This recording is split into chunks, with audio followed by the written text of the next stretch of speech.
आणि आता बातम्या पाहायच्यात सविस्तर. एक मोठी बातमी दिल्लीतनं येते, कारण शिवसेना पक्ष आणि चिन्हा प्रकरणी सुप्रीम कोर्टामध्ये सुनावणीला सुरुवात झाली आहे. आजची सुनावणी महत्त्वाची आहे.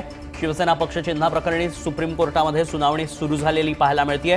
त्यामुळे काय काय युक्तिवाद आजच्या सुनावणीमध्ये केले जातात ते पाहणं महत्त्वाचं असणार आहे. कपिल सिब्बल एकीकडे बाजू मांडणार आहेत, युक्तिवाद करणार आहेत, आणि काय नेमकं घडतंय ते जाणून घेऊयात. आमचे प्रतिनिधी रामराजे शिंदे सध्या संपर्कात आहेत. रामराजे, सुनावणीला सुरुवात झाली आहे, काय घडतंय कोर्टात? बिलकुल, सगळ्यात पहिला मुद्दा म्हणजे की हे सांगितलं जात आहे की नेतृत्व कोणाचं होतं, तर नेतृत्व पक्षाचं उद्धव ठाकरे यांच्याकडे होतं. हा मुद्दा जो आहे तो कपिल सिब्बल यांच्याकडून सांगण्यात येत आहे. आणि त्यानुसार 2-3 मुद्दे मांडण्यात आलेले आहेत. पहिला मुद्दा म्हणजे की 2013 ते 2019 पर्यंत उद्धव ठाकरे हेच पक्षप्रमुख होते. मात्र एकनाथ शिंदे बाहेर पडले आणि अचानकपणे त्यांनी स्वतःला पक्षप्रमुख म्हणून घेतलेला आहे. तर अशा पद्धतीने उद्धव ठाकरे यांच्याकडे संपूर्ण संघटन होतं, तर प्रमुख ते होते. मात्र पक्ष जो आहे तो नंतर एकनाथ शिंदे यांनी ताब्यात घेतलेला, हा पहिला मुद्दा मांडण्यात आलेला आहे. आणि या संदर्भातली सगळी जी कागदपत्र आहेत ती वेळोवेळी निवडणूक आयोगाला देण्यात सुद्धा आलेली आहेत. त्यामुळं निवडणूक आयोगाकडे ही सर्व कागदपत्र असतानाही निवडणूक आयोगानं पक्ष आणि सिम्बॉल जो आहे तो एकनाथ शिंदे यांना देऊ केलेला, हा दुसरा मुद्दा आहे. आणि तिसरा मुद्दा म्हणजे की 2013 पासून ज्या निवडणुका झालेल्या आहेत राज्यामध्ये, त्या सर्व निवडणुकीमध्ये हे उद्धव ठाकरे यांच्या नेतृत्वातच या निवडणुका लढवल्या गेल्या होत्या. त्या एकनाथ शिंदे यांच्या नेतृत्वामध्ये निवडणुका लढवल्या गेल्या नव्हत्या, हा सुद्धा युक्तिवाद करण्यात आलेला आहे. त्यामुळे आता सुरुवातीचा जो युक्तिवाद आहे तो फक्त उद्धव ठाकरे यांच्या गटाकडून हा युक्तिवाद केला जातोय. कपिल सिब्बल हे युक्तिवाद करत आहेत आणि त्यानंतर एकनाथ शिंदे यांच्याकडून युक्तिवाद केला जाईल. परंतु कपिल सिब्बल यांनी सांगितलंय की पक्ष हा उद्धव ठाकरे यांचा आहे आणि पक्षप्रमुख हे उद्धव ठाकरेच आहे. नक्कीच रामराजे, पण या सगळ्या नियुक्त्या ज्या झालेल्या आहेत 2013 ते 2019 पर्यंतच्या, त्याची कागदपत्र सादर करण्यात आली आहेत निवडणूक आयोगाला? हाच मुद्दा सांगितलेला आहे कपिल सिब्बल यांनी की या संदर्भातचे जे कागदपत्र जे आहेत ते सुद्धा निवडणूक आयोगाकडे सादर करण्यात. निवडणूक आयोगानं हे कागदपत्र विचारात का घेतले नाहीत असा सुद्धा सवाल उपस्थित करण्यात आलेला आहे. आता कपिल सिब्बल यांनी जे जे मुद्दे मांडलेले आहेत त्या संदर्भामध्ये निवडणूक आयोगाचे वकील सुद्धा यावर बोलू शकतील आणि त्या निवडणूक आयोगाची बाजू सुद्धा पुढे येईल. आता फक्त बाजू जी आहे ती उद्धव ठाकरे यांची बाजू जी आहे ते पुढे करण्यात आलेली आहे. फक्त उद्धव ठाकरे यांच्या पक्षाची बाजू कपिल सिब्बल पुढे मांडत आहेत. मात्र इतर आणखी बाजू आहेत, निवडणूक आयोगाची सुद्धा बाजू येणं अपेक्षित आहे आणि एकनाथ शिंदे यांच्या पक्षाची सुद्धा बाजू येणं अपेक्षित आहे. अगदी. आणि सातत्यानं उल्लेख होत होता तो परिशिष्ट 10चा, त्यावरनं सगळ्या गोष्टी ठरणार होत्या. त्याबद्दल काही युक्तिवाद मांडण्यात आला कोर्टामध्ये? सध्या जो युक्तिवाद चाललेला आहे तो म्हणजे की एक पक्ष कोणाच्या ताब्यात आहे, पक्षाचे प्रमुख कोण आहेत, आणि दुसरा मुद्दा म्हणजे की अपात्रतेच्या संदर्भामध्ये हे कसे आमदार जे आहेत ते अपात्र होऊ शकतात या संदर्भामध्ये चर्चा जी आहे ती आज केली जाईल. आणि तिसरा मुद्दा म्हणजे की निवडणूक आयोगाने कशा प्रकारे चुकीच्या पद्धतीने पक्ष आणि चिन्ह जे आहेत ते एकनाथ शिंदे यांना दिलेलं आहे. तर हे 3 मुद्दे जे आहेत ते घेतले जाणार आहेत आणि त्यानंतर मग 10व्या परिशिष्टाकडे युक्तिवाद सुरू होईल. अगदी. पण रामराजे, आजच्या युक्तिवादातनं फलित काय असणार आहे, किंवा त्यानंतर पुन्हा एक तारीख दिली जाईल आणि मग पुढे सुनावणी घेतली जाईल, की आज काही निर्णय घेतला जातोय? खरं तर आता 3 वाजलेले आहेत. कोर्ट जे आहे ते साधारणतः 4 पर्यंत असतं, 4 ते 4:15 पर्यंत असतं कोर्ट. त्यामुळे आजचा युक्तिवाद जो आहे तो केवळ असं दिसून येते की उद्धव ठाकरे यांच्याकडून युक्तिवाद होईल आणि कपिल सिब्बल हे युक्तिवाद करतील 1 तासभर. आणि त्यानंतर मात्र कोर्ट जे आहे ते उद्यावर हे सुनावणी जे आहे ते पुन्हा ढकलू शकतं, कारण एकनाथ शिंदे यांची बाजू याच्यामध्ये अजूनही ऐकून घेणं बाकी आहे. आणि त्याचबरोबर इतर सुद्धा जे याच्यामध्ये प्रतिवादी करण्यात आलेलं आहे, म्हणजे निवडणूक आयोग असेल किंवा विधानसभा अध्यक्ष असेल, तर त्यांना सुद्धा आपापली बाजू मांडू द्यावी लागणार आहे. नक्कीच रामराजे, तुम्ही आमच्यासोबत असेच राहा. आपण पुन्हा एकदा प्रेक्षकांना सांगूयात काय काय घडतंय कोर्टामध्ये ते. शिवसेना पक्ष आणि चिन्ह प्रकरणी सुप्रीम कोर्टात एकीकडे सुनावणी सुरू झालेली पाहायला मिळते, तसंच दुसरीकडे 2013 ते 2019 पर्यंत पक्षप्रमुख नियुक्ती केल्याची कागदपत्र निवडणूक आयोगाला दिल्याचं कपिल सिब्बल यांनी आपल्या युक्तिवादात म्हटलंय. तसंच 2013 पासून सर्व निवडणुका ज्या झाल्या त्या उद्धव ठाकरेंच्याच नेतृत्वात घेण्यात आल्याचं देखील युक्तिवादात कपिल सिब्बल यांनी म्हटलंय. त्यामुळे आजच्या सुनावणीकडे हे राज्याचंच नव्हे तर देशाचं लक्ष लागलेलं आहे. आमदार अपात्रतेबाबतही कोर्टात सुनावणी सुरू आहे. सुप्रीम कोर्टात शिवसेना पक्ष चिन्हावर देखील सुनावणी सुरू आहे. त्यामुळे आमदार अपात्रता ज्या निवडणुका उद्धव ठाकरेंच्या नेतृत्वात घेण्यात आल्या त्या आणि 2013 ते 2019 पर्यंत पक्षप्रमुख नियुक्ती केल्याची कागदपत्र जी निवडणूक आयोगाला सादर केली या मुद्द्यांवरती सध्या युक्तिवाद केला जातोय। निवडणूक आयोगाला देखील ही कागदपत्र दिल्याची माहिती युक्तिवादात कपिल सिब्बल यांनी दिलेली पाहायला मिळते। आजच्या सुनावणीत फक्त शिवसेना पक्षाच्या वतीनं कपिल सिब्बल आपले युक्तिवाद मांडतील आणि त्यानंतर पुन्हा एकदा कोर्ट तारीख देईल, त्यावेळेला शिंदेंची बाजू देखील मांडण्यात येणार आहे। पुन्हा एकदा जाऊयात, आमचे प्रतिनिधी रामराजे सध्या संपर्कात आहेत। रामराजे, काय अपडेट्स? बिलकुल, आता अजूनही युक्तिवाद सुरूच आहे।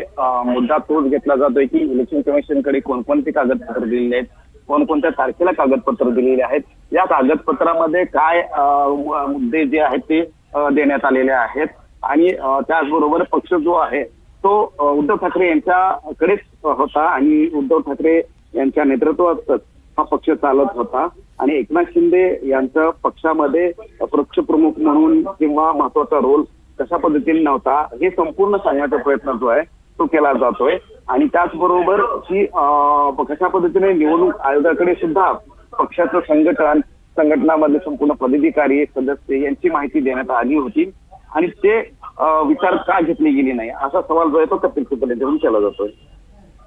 अगदी, पण सातत्यानं म्हणण्यात येत होतं की 2013 ते 19 दरम्यान ज्या निवडणुका झाल्या त्यामध्येच मुद्दा चुकीचा होता आणि त्यावरनंच सगळी पुढची लढाई सोपी झाली असं म्हणण्यात येत होतं। त्यावरनं काही युक्तिवाद शिंदेकडनं करण्यात आला, शिंदेच्या वकिलांकडनं?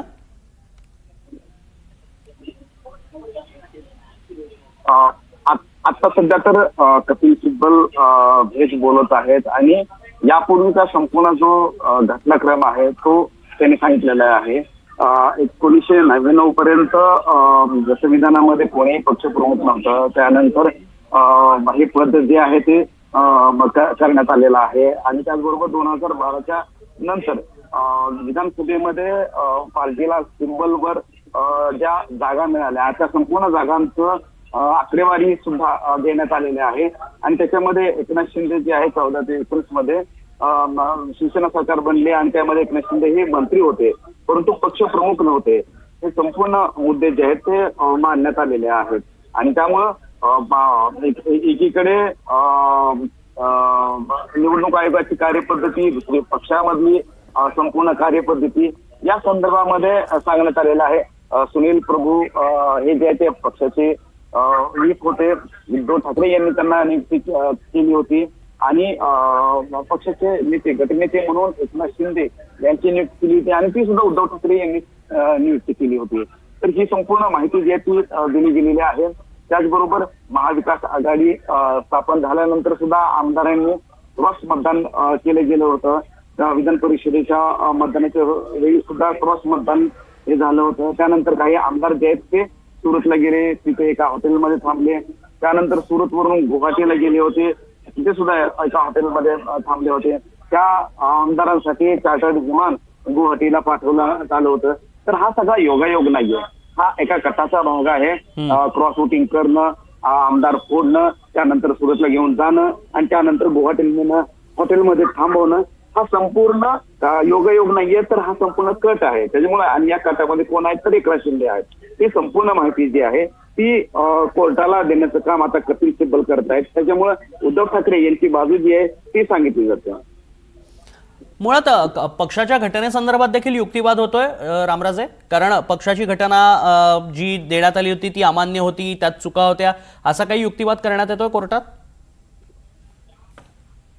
पक्षाची घटनेच्या संदर्भामध्ये कपिल सिब्बल यांनी युक्तिवाद केलेला आहे आणि मागील वेळेस पण सांगितलं होतं आणि यावेळेस पण सांगितलं की घटना जी आहे त्यानुसार पक्षप्रमुख हे उद्धव ठाकरेच आहेत, परंतु निवडणूक आयोगाकडे जे काही कागदपत्र द्यायचे असतात मागील सुनावणीमध्येच त्यांनी सांगितलं होतं ते कागदपत्र आम्ही दिले होते, परंतु काही कागदपत्रांची पूर्तता जी आहे ती राहिली होती, ती करणं अपेक्षित होतं।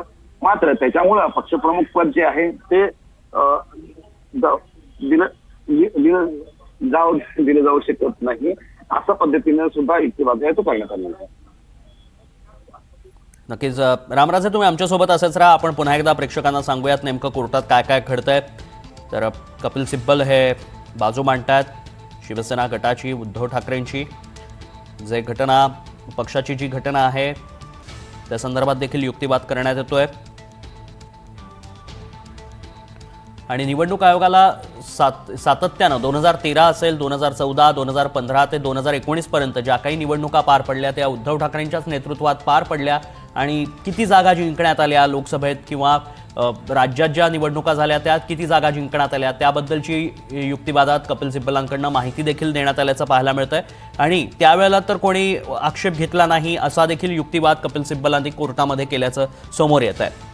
तसंच कपिल सिब्बल यांनी या घटनेसंदर्भात देखील युक्तिवाद केला आणि ही घटना चुकीची आहे असा जो युक्तिवाद एकीकडे करण्यात येत होता त्याला खोडून काढत इतकी वर्ष ज्या निवडणुका झाल्या त्या उद्धव ठाकरेंच्याच नेतृत्वात घेण्यात आल्या तेव्हा कोणी त्यावर आक्षेप घेतला नाही असं देखील कपिल सिब्बलांनी म्हटलेलं आहे आपल्या युक्तिवादात।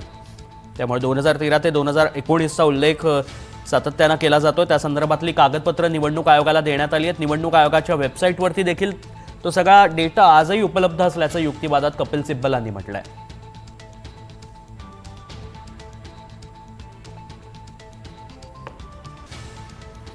पुन्हा एकदा जाऊयात, आमचे प्रतिनिधी रामराजे सध्या संपर्कात आहेत। रामराजे, काय अपडेट्स आहेत? बिलकुल आणखीन एक मुद्दा जो आहे तो कोर्टामध्ये मांडण्यात आलेला आहे तो म्हणजे की कपिल सिब्बल यांनी मांडलेला आहे की विधानसभा स्पीकर जे आहेत किंवा विधानसभा अध्यक्ष आहेत तर त्यांच्याकडून आपल्याला न्याय मिळाला नाही। त्यांच्याकडे हे संपूर्ण प्रकरण होतं, त्यांच्याकडे आमदारांना कारण ते पक्ष जो होता तो उद्धव ठाकरे यांचा ताब्यात होता। उद्धव ठाकरे हेच पक्षप्रमुख होते आणि त्यावेळेस विधानसभा अध्यक्षांनी योग्य निर्णय घेणं गरजेचं होतं, आम्हाला न्याय मिळवून देणं गरजेचं होतं, परंतु विधानसभा अध्यक्षांनी तसा न्याय आमच्या बाजूने निकाल दिला नाही आणि त्यामुळं आपण निराश झालो आणि म्हणूनच सुप्रीम कोर्टामध्ये यावं लागलेलं आहे आणि एक प्रकारे विधानसभेच्या अध्यक्षाच्या कार्यपद्धतीवर प्रश्न उपस्थित करण्यात आले आहेत। नक्कीच, त्यामुळे युक्तिवाद कोर्टामध्ये सुरू असल्याचं पाहायला मिळतंय। सुप्रीम कोर्टामध्ये शिवसेना पक्ष आणि चिन्हाबाबत युक्तिवाद केला जातोय। आपण सातत्याने या संदर्भातले अपडेट्स घेतोय। सर्व बाबी आयोगाच्या वेबसाईटवर उपलब्ध असल्याचं सिब्बल म्हणालेत। सुप्रीम कोर्टात शिवसेना पक्ष आणि चिन्हावर सुनावणी सुरू आहे। 4 वाजेपर्यंत कोर्टाची वेळ आहे, त्यामुळे शिवसेनेच्या म्हणजेच उद्धव ठाकरे गटाची बाजू आता मांडण्यात येईल। सध्या कपिल सिब्बल युक्तिवाद करतायत। सुप्रीम कोर्टामध्ये ही सुनावणी पार पडते तर विविध मुद्द्यांवरती सुनावणीचं सध्या सुरू आहे। यामध्ये पक्षाची घटना तसंच 2013 ते 2019 मध्ये ज्या काही निवडणुका उद्धव ठाकरेंच्या नेतृत्वात घेण्यात आल्या त्याचा संदर्भ देण्यात आला। तसंच त्यावेळेला पक्षांतर्गत ज्या निवडणुका झाल्या त्याचे देखील पेपर्स हे निवडणूक आयोगाला पाठवण्यात आल्याचे कपिल सिब्बलांचं म्हणणं युक्तिवादात त्यांनी नमूद केलंय। तसंच विधान परिषदेमध्ये निवडणुकीत क्रॉस वोटिंग नंतर आमदार सुरतला गेले। 2019ला राज्यात महाविकास आघाडीचं सरकार आलं आणि सुनील प्रभू यांची विधिमंडळ म्हणून व्हीप म्हणून निवड करण्यात आली। एकनाथ शिंदे यांची गटनेता म्हणून नियुक्ती झाली असं देखील कोर्टात युक्तिवादात म्हटलंय।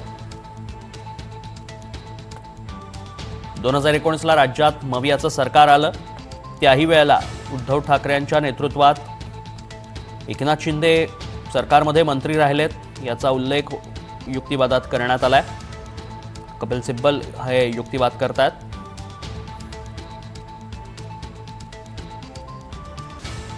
क्रॉस वोटिंग नंतर हे सगळे आमदार फुटले आणि ते सुरतला रवाना झाल्याचा देखील उल्लेख म्हणजे सगळा तो घटनाक्रम एकंदरीत पुन्हा एकदा कोर्टासमोर मांडण्यात आलेला आहे। ज्या पद्धतीत विधान परिषदेची निवडणूक पार पडत होती त्यानंतर काय काय घडलं त्याचा सगळा घटनाक्रम पुन्हा एकदा कपिल सिब्बलांनी समोर मांडलेला आहे। रामराजे, काय अपडेट्स आहेत?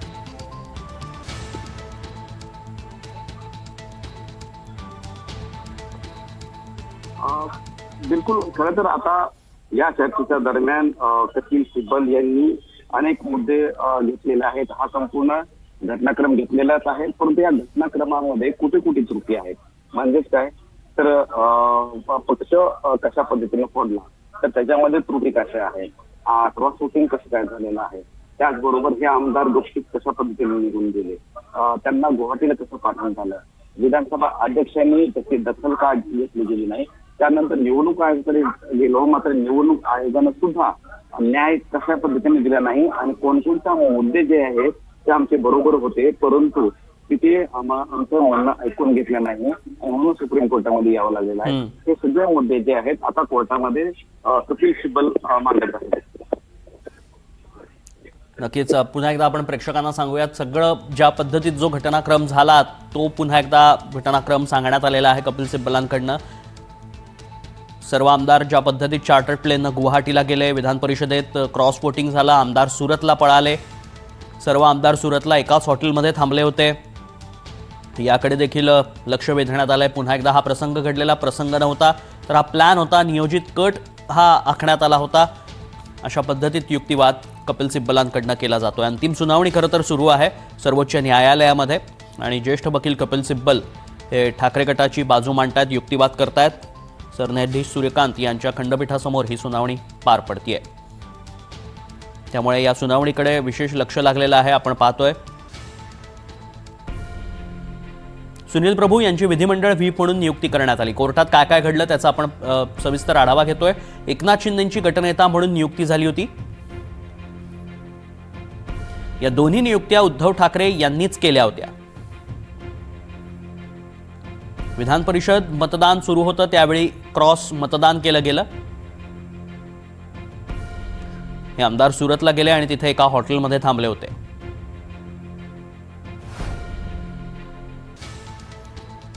शिवसेना पक्ष आणि चिन्हासंदर्भात सर्वोच्च न्यायालयात सुनावणी पार पडतीये. पक्ष आणि चिन्ह शिंदेंच्या शिवसेनेला देण्याच्या निर्णयावर आव्हान याचिकेवर सुप्रीम कोर्टात सुनावणी पार पडतीये. त्यामुळे या सुनावणीकडे संपूर्ण देशाचं लक्ष लागलंय. चिन्हासंदर्भात सर्वोच्च न्यायालयात सुनावणी पार पडतीये. गेल्या काही सुनावणीमध्ये ठाकरे गटाची बाजू कपिल सिब्बल यांनी मांडत युक्तिवाद केले होते. त्यानंतर कोर्टानं 4 ऑगस्टची म्हणजेच 5 ऑगस्टची तारीख दिली होती. पक्षाचं मूळ चिन्ह धनुष्यबाण हे आपल्यालाच मिळेल, चिन्ह आपल्याला मिळावं नाहीतर ते गोठवलं जाईल असं वक्तव्य उद्धव ठाकरेंनी संपर्क प्रमुखांच्या बैठकीत देखील केलं होतं. त्यामुळे आजच्या सुनावणीत काय घडतं याला विशेष महत्त्व आहे.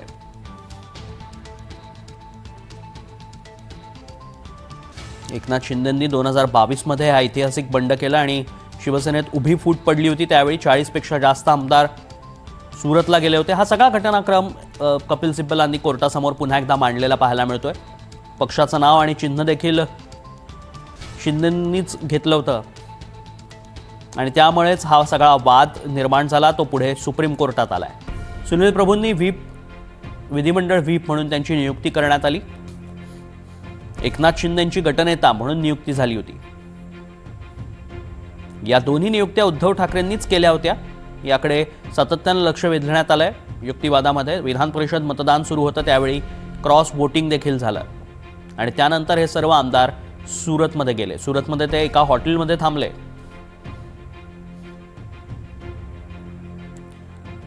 या प्रकरणी कोर्टामध्ये त्यानंतर युक्तिवादाला सुरुवात झाली. 2018 मध्ये झालेल्या पक्षांतर्गत निवडणुकांचे पुरावे सादर करण्यात आल्याचं सिब्बल यांनी कोर्टाला निदर्शनास आणून दिलं.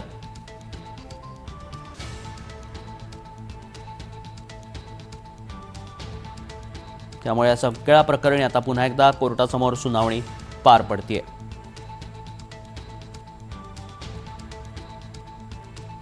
त्यामुळे आता धनुष्यबाण चिन्ह गोठवलं जाणार का असा सवाल या निमित्तानं उपस्थित झालाय. सुप्रीम कोर्टात महत्त्वाची सुनावणी पार पडतीये. अंतिम युक्तिवादानंतर लक्ष असेल ते निकालाकडे. कपिल सिब्बल आता अंतिम युक्तिवाद मांडतात. सुप्रीम कोर्टानं आतापर्यंत या प्रकरणात अनेकदा सुनावणी घेतली आहे. आता हे प्रकरण शेवटच्या टप्प्यात आलेलं पाहायला मिळतंय.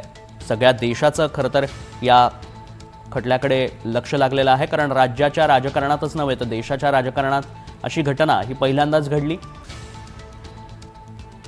2022 साली ही घटना घडली. त्यानंतर कोर्टात दोन्ही पक्ष गेल्याचं पाहायला मिळतं. त्यामुळे आता खरी शिवसेना कोणाची, चिन्ह कोणाचं, पक्षाचं जे नाव आहे शिवसेना ते नेमकं कोणाचं याबाबतचा फैसला आता सुप्रीम कोर्टातच होणार आहे आणि त्याच संदर्भातली अंतिम सुनावणी खरं तर पार पडतीये. म्हणूनच या सुनावणीकडे देशाचं लक्ष लागलंय.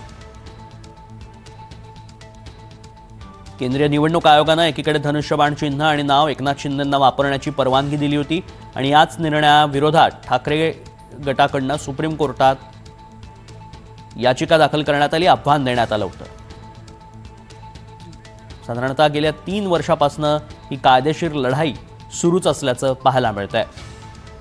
त्यामुळे आता सुप्रीम कोर्टाकडनं धनुष्यबाण चिन्ह गोठवलं जाणार की पुन्हा हे चिन्ह ठाकरेंना दिलं जाणार, याबाबत बरेच तर्कवितर्क आहेत आणि त्याच संदर्भातला युक्तिवाद खरं तर कोर्टात सुरू आहे. पुन्हा एकदा अपडेट जाणून घेऊयात. आमचे प्रतिनिधी रामराजे शिंदे संपर्कात आहेत आपल्या. रामराजे, काय घडतंय कोर्टात?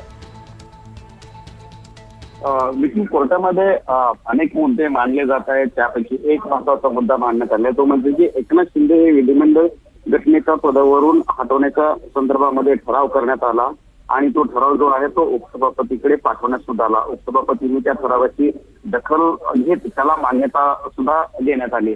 हा मुद्दा सुद्धा मांडण्यात आलेला आहे कपिल सिब्बल यांच्याकडून. तर त्याचवेळी न्यायमूर्ती जे बागची यांनी विचारण्यात केली की विधिमंडळ पक्षाच्या सदस्यांच्या स्वाक्षऱ्या या हटवण्याच्या निर्णयावर का नाही, जर ठराव केला असेल तर तिथल्या सदस्यांच्या स्वाक्षऱ्या का नाही. तर त्यावर कपिल सिब्बल यांनी सांगितलं की त्यासाठी सदस्यांच्या स्वाक्षरीची आवश्यकता ही नाही, कारण हे सगळे अधिकार जे आहेत ते पक्षप्रमुखांना देण्यात आलेले आहेत आणि जे उपस्थिती आहे तर त्याची संपूर्ण जी माहिती असते ती पक्षप्रमुखांना सुद्धा देण्यात आलेली आहे. त्यामुळं या संपूर्ण प्रकरणामध्ये स्वाक्षऱ्या सुद्धा करायची आवश्यकता नाही असा सुद्धा मुद्दा जो आहे तो मांडण्यात आलेला आहे. परंतु कपिल सिब्बल यांचा महत्वाचा मुद्दा जो आहे तो म्हणजे की पक्षप्रमुख पदाचा एकनाथ शिंदे पक्षप्रमुख कसे काय होऊ शकतात हा मुद्दा आहे. आणि उद्धव ठाकरे हे पक्षप्रमुख असताना त्यांच्या नेतृत्वाच्या संदर्भामध्ये कधी कोणता वाद नव्हता किंवा कोणी मुद्दा सुद्धा उपस्थित केला गेला नाही किंवा कोणता आक्षेप पण घेण्यात आला नव्हता.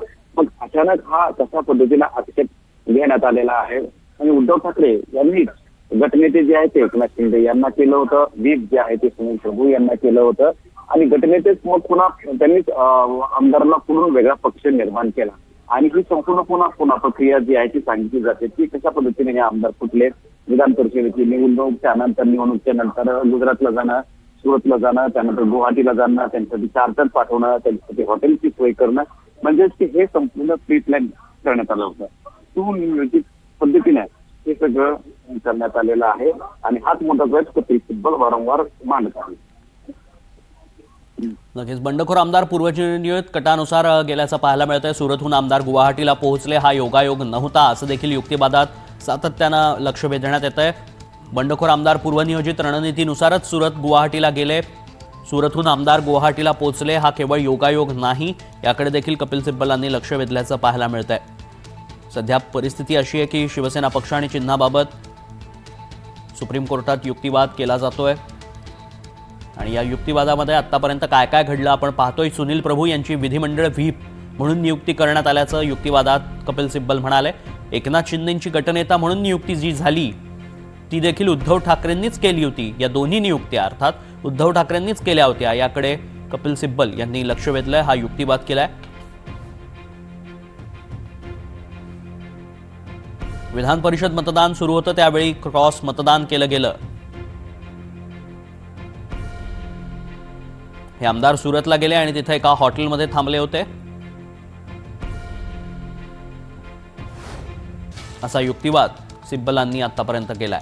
त्यामुळे हा सगळा घटनाक्रम एकीकडे मांडला जातोय कपिल सिब्बलांकडनं आणि कोर्टाला, सुप्रीम कोर्टाला हे पटवून दिलं जातंय की ही केवळ पक्षातली फूट नाही किंवा पक्ष बाहेर पडलेला नाही, तर हा एक अख्खा कट आहे, पूर्वनियोजित कट आहे, एक रणनीती आहे, राजकीय षडयंत्र आहे, अशा पद्धतीत कोर्टाला पटवून दिलं जातंय. त्यामुळेच आता लक्ष लागलेलं आहे ते या सुनावणीकडे. बाळासाहेब ठाकरे हे पक्षप्रमुख होते असं देखील सिब्बलांनी म्हटलंय. त्यानंतर उद्धव ठाकरे यांनी पक्षाची सूत्र स्वीकारली. घटनेच्या कलम 11(अ) अंतर्गत 3 उपनेत्यांची नियुक्तीही करण्यात आली. निवडणूक आयोगानं शिवसेनेला विधिवत पक्ष म्हणूनही मान्यता दिली आहे असा युक्तिवाद कपिल सिब्बल यांनी आपल्या युक्तिवादात केलाय. त्यामुळे आता या सुनावणीकडे सर्वांचंच लक्ष लागलंय. काय घडतं कोर्टामध्ये त्याकडे लक्ष लागलंय. मात्र आता 3 वर्ष झाली आहेत. 3 ते 4 वर्षात ज्या काही सुनावण्या पार पडलेल्या आहेत त्यानंतर आता ही सुनावणी अंतिम टप्प्यात आल्याचं पाहायला मिळत आहे.